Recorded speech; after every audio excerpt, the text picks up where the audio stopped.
Hey guys, I wanted to show you this property that I found online. It's rural Tennessee. Checked with the realtor. She got an okay for me to go look at it, but not without adult supervision, which is always cool. Been abandoned for several years. I'd looked at it online and to get a better lay of the land and see how it fits, I just had to pretty well go look at it to get a better idea. That trailer up there is on a quarter or on 3/4 to an acre that was cut out of the original property and given to the fellow who owned it, his daughter and son-in-law. And that red and white barn up there, he's using it for storage of a lot of his stuff. I didn't go in there. It is included on the property. This unit here has 6 garage doors on it.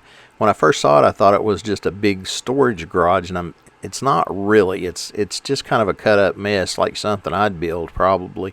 The fella had horses, and that's kind of a little storage lean-to thing on the back there, and then past that are some stalls, I guess you'd call it, or feeding stalls. It's kind of weird and cut up, but here we are in the back of it going in, so it's got that old cattle panel there, or cattle gate, and the inside of it's cut up pretty good, so obviously there's been a horse there, and there's a crib for throwing some hay in there and feeding them.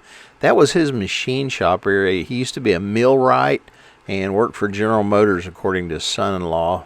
There's a little bandsaw and a little pieces of a Craftsman lathe. I think that probably was where something like a Bridgeport sat. Maybe he had to pour a bigger slab because it kind of sets up about an inch or so, but maybe he kind of busted it out and put a big old chunk of concrete in there to stabilize things. The next little bay over is still under the metal roof portion of the building, so there's a garage door there that you could park in, and then there's 2 garage doors here, and this is the part that's under the composite roof that's sagged pretty bad. I think a guy could have to sister in and put new decking and put new roof on that. He's got a partition off with barn tin between those 2 sections of it. There's a big walk door type thing going into his old machine shop, or old, I guess it's a machine shop. The fellow, his son-in-law, yeah, that old pencil sharpener's kind of cool. It's been sitting in the sun for about 100 years. It's wired pretty good for an outbuilding. It's a 100 amp circuit, 100 amp service in it. This section's got 3 doors in it. It's really open. It's basically a barn, of course. I mean, that's had his horses could get in there and fiddle around and come in and eat. And I guess he could keep them in there if he wanted to a little bit. Although the horse barn up on the hill, I think they might have built it later and probably took over the duties that this building was working for. Several bays, a little bit of, if a guy did some extra work and got those fixed out to have more walls than they've got, you could tighten it up pretty good. At least the basic structure's there. So I was pretty impressed with a lot of that. That wood on those partitions is pretty cool. It's like rough cut lumber mill type stuff that he came up with, and it's weathered out and looks pretty neat. So probably could reuse a lot of that and do some good stuff with it. The very last portion of that building there to our left is another room, and it's got it's all partitioned off. I thought that was a C at first, and I looked at it a little closer, and I think it was where a handsaw was, or a sign that looked like a handsaw, like for a wood shop. So there's those 3 bay doors that were in that area we were just in, and then past that, where that big window is that end of the shop. There's a whole nother room. It's got like there's a water frostproof faucet inside there, right inside that door, and it's all walled in.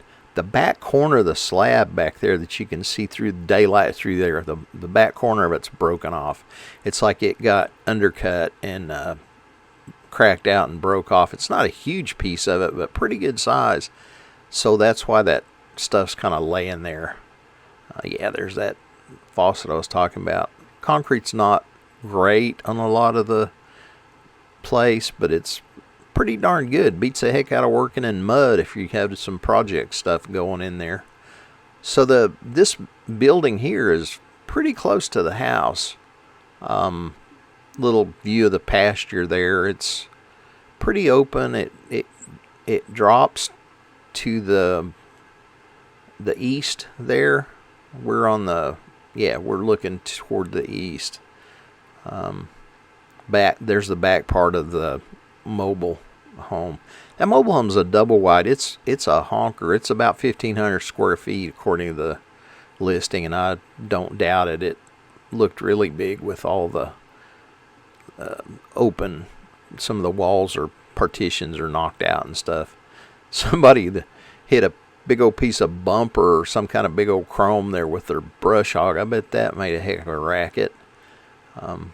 He had a bunch of money in that fence back there. If you notice that board fence, I bet that was a good looking fence when it was new.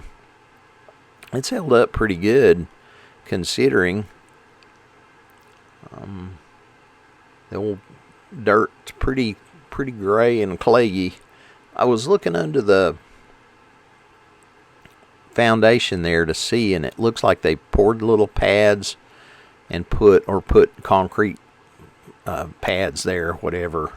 I'm not familiar with how they seat those, but it looks good and stable with those blocks. Not set up super high, but set up plenty high.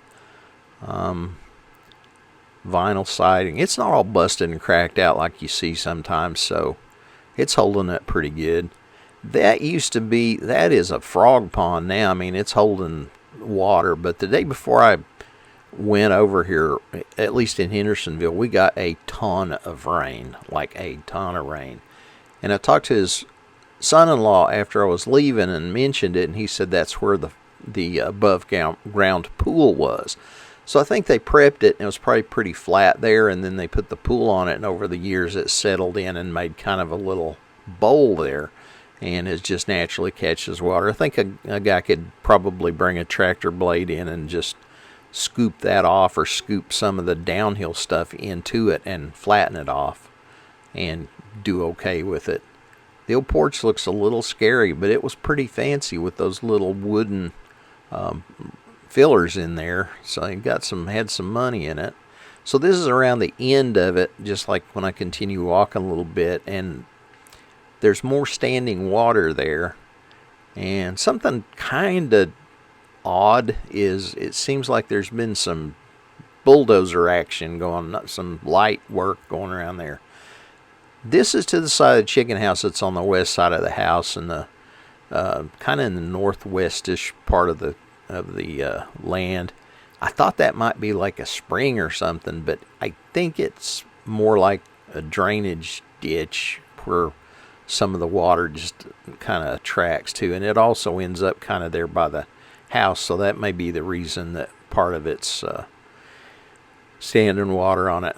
Pretty cool looking chicken house, that big old galvanized wire in it. I thought it had been redone pretty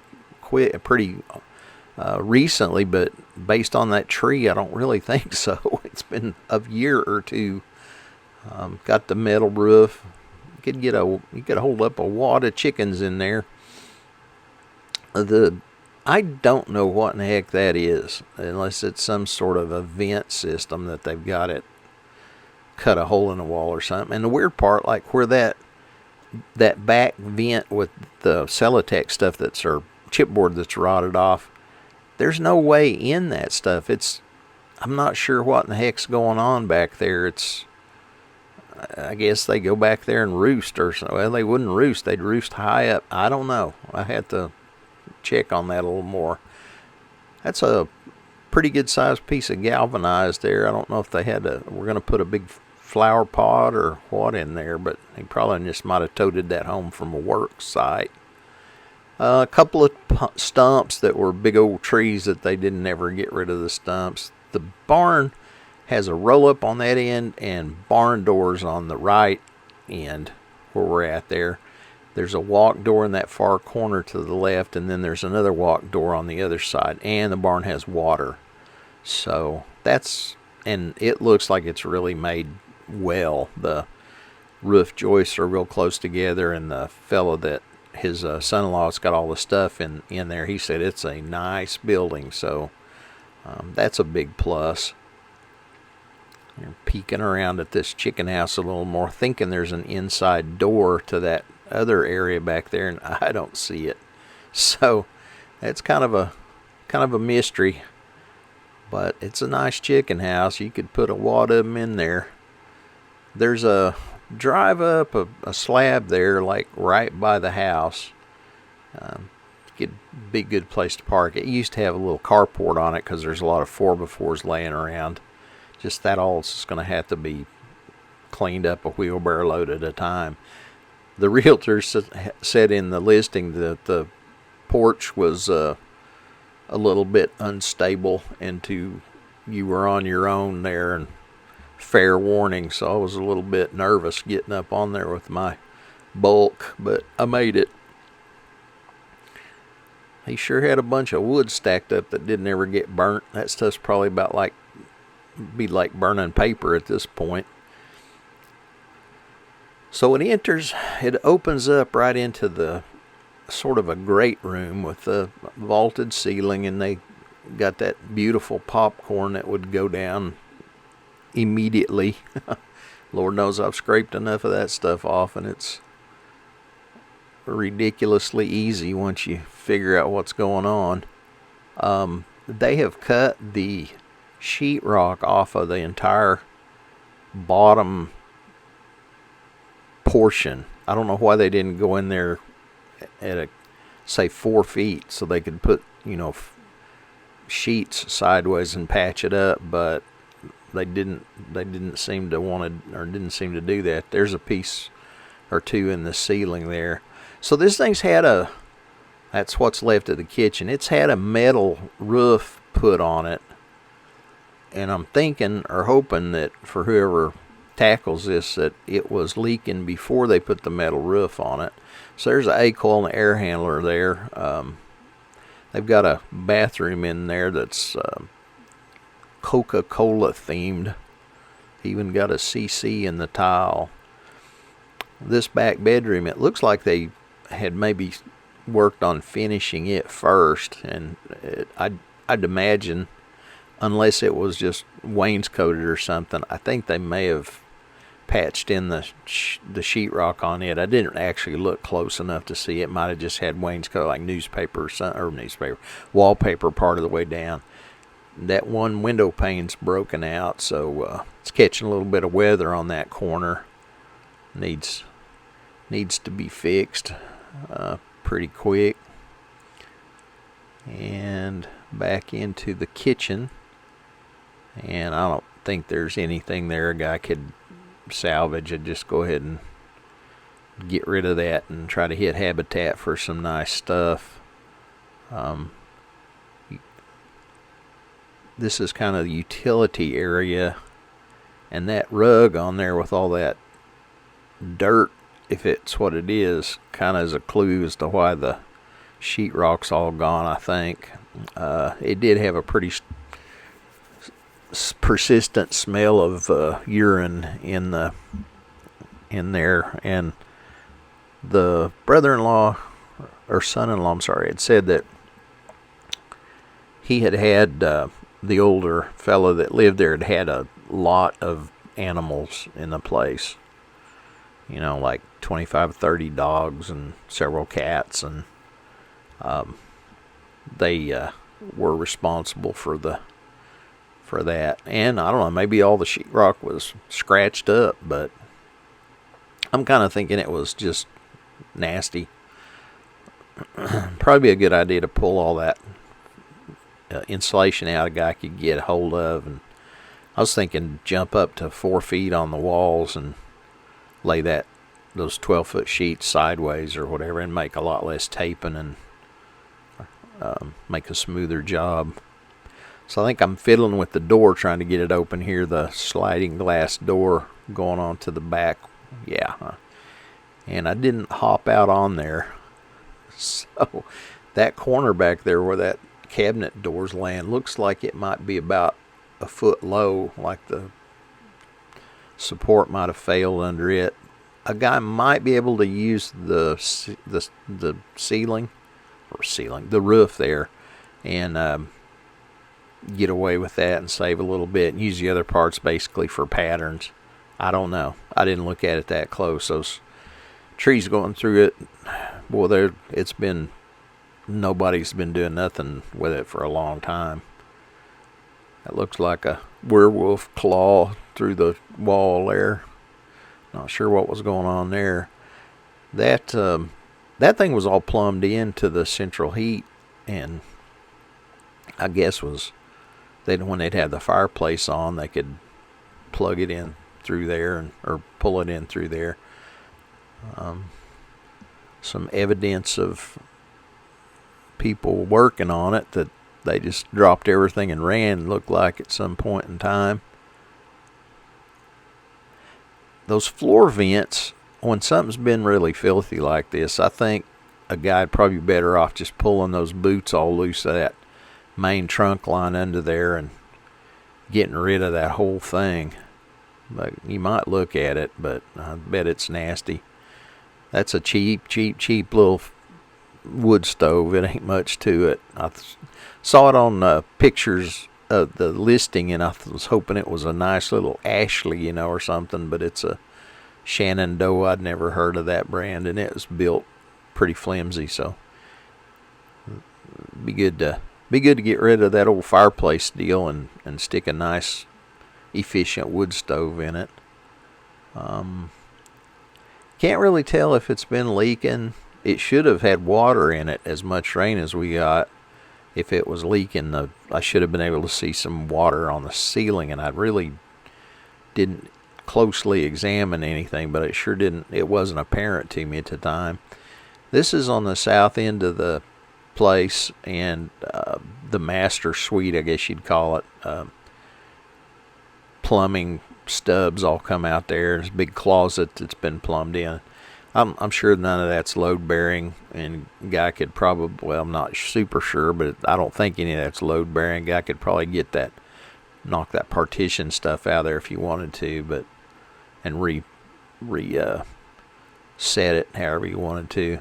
It's weird in that they've got the sheetrock cut even back here. So I don't know if the animals were just had to run of the whole trailer, which probably is what happened. Or when I first saw this, I thought there may have been a big water leak, and it might have just coated the floor and stood for weeks at a time and wicked up into the sheetrock, but it should have drained through those floor vents if it was doing that, come to think of it. So I don't know. I know it was stinky in there, and since I got home, I was looking at different ways of taking care of that, and it can be done, but it's going to add a level of work and expense to it. Well, thanks for running along with me here and poking around this old house. We'll see what happens. I don't anticipate moving out there anytime soon, but it was interesting to see and interesting to get out of the house for a little bit. Take her easy.